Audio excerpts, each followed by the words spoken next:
Hi kids, we're back for chapter 2, Boxcar Children, Yellow House Mystery. Now this chapter's called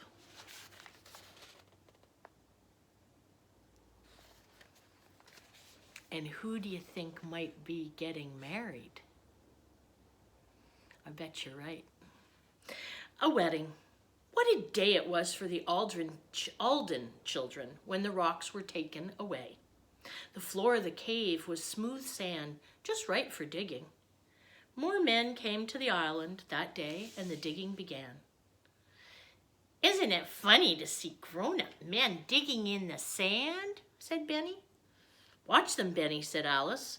"You will see them put things in a big box." Sure enough, the men often found broken pieces of a dish or a smooth stone and carefully put them in a box.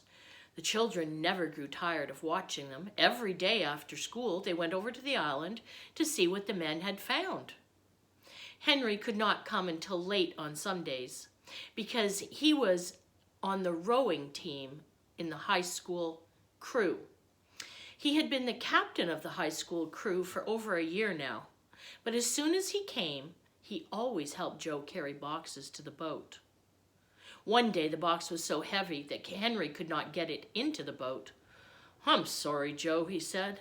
"Let's stop here at the yellow house and sit down for a minute. This is harder work than rowing." Now there's a picture of someone peeking into a house. Who do you think that is? That's right, I think that's Benny, and watch. This is harder work than rowing. Joe was glad, too, to sit down on the wooden steps of the little yellow house. Soon Benny was looking in all the windows. "Let's go into this house sometime." "I wonder why we never did, Joe," said Jessie. "Do you know why Grandfather doesn't like to talk about it?" "No," said Joe. "I never asked him because he seemed so sad about it. I think it has a mystery. Someday Alice and I are going into the house and we're going to solve the mystery." "Without us?" "Yes, sir, without anybody," said Joe. "You don't really mean you go without us?" Benny could hardly believe his ears. "Don't tease him, Joe," said Alice. She put her hand on Joe's arm.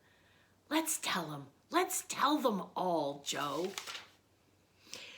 "Ho hum, maybe you don't need to tell us. Maybe we can guess already." "All right, go ahead and guess then," laughed Joe. He took Alice's hand and held it. "You make it too easy for me."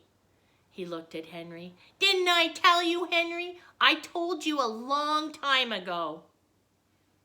"It wasn't true a long time ago," said Joe. "Let's guess," said Violet, taking Alice's other hand. "Does the secret have anything to do with music?"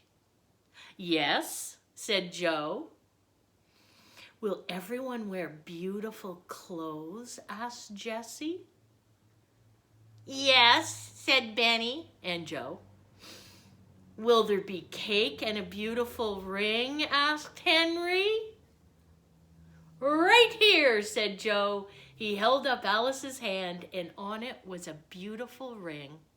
And of course, you know what kind of ring that is. It's an engagement ring. That's a ring that a man gives to a woman as a promise to be married, an engagement. "Funny we didn't see that ring," said Jessie. "Not so funny, dear," said Alice. "I just put it on this minute." "For good," said Joe. "Where are you going to live, Alice?" Violet asked suddenly. "Well, you know Joe has the whole top floor of that big house all to himself. He says he needs company, so we'll live there together." "Oh boy, right in the same house as us, just the same as ever." "Does Grandfather know?" asked Henry. "Well, yes," said Joe. "We told him yesterday, and he said we could have the whole top floor of the house. After all, the house does belong to Grandfather." "Well, it's your grandfather, my uncle." "Will the wedding be in our house too?" asked Jessie. Yes, and we want Violet to play the wedding music on her violin, and we want Watch to wear a big white ribbon and come to the wedding too. He won't like that ribbon, but he won't bark as long as Jessie tells him not to. When's the wedding gonna be? As soon as you get out of school, answered Joe. Then you children won't be busy, and Alice and I will have done a lot of the work in the cave. I can't wait until school's out. I guess you'll have to, said Joe.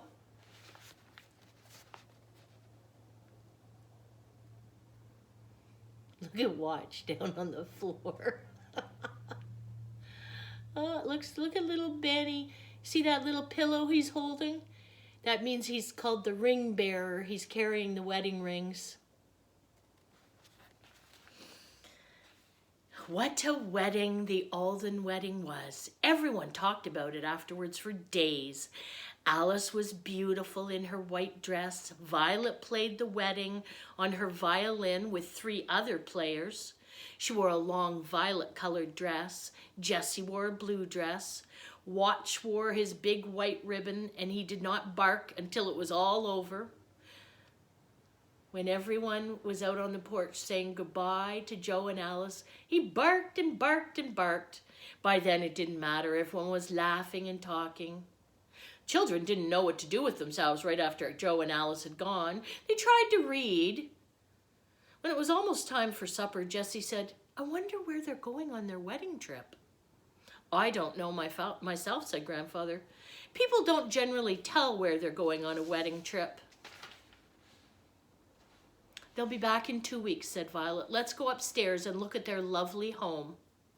Even Mr. Alden went up with the children. Watch came along too. He was always happy when he was with the 4 children.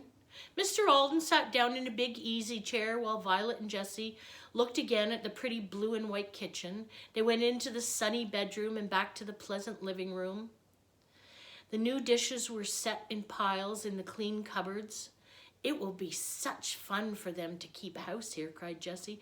Everything's in such good order. Alice will love it. Won't we have a wonderful time this summer? When Joe comes back, he's sure to have some fine ideas. Maybe he won't want us around.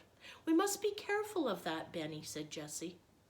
Well then, we can think up ideas and ask them to do things with us.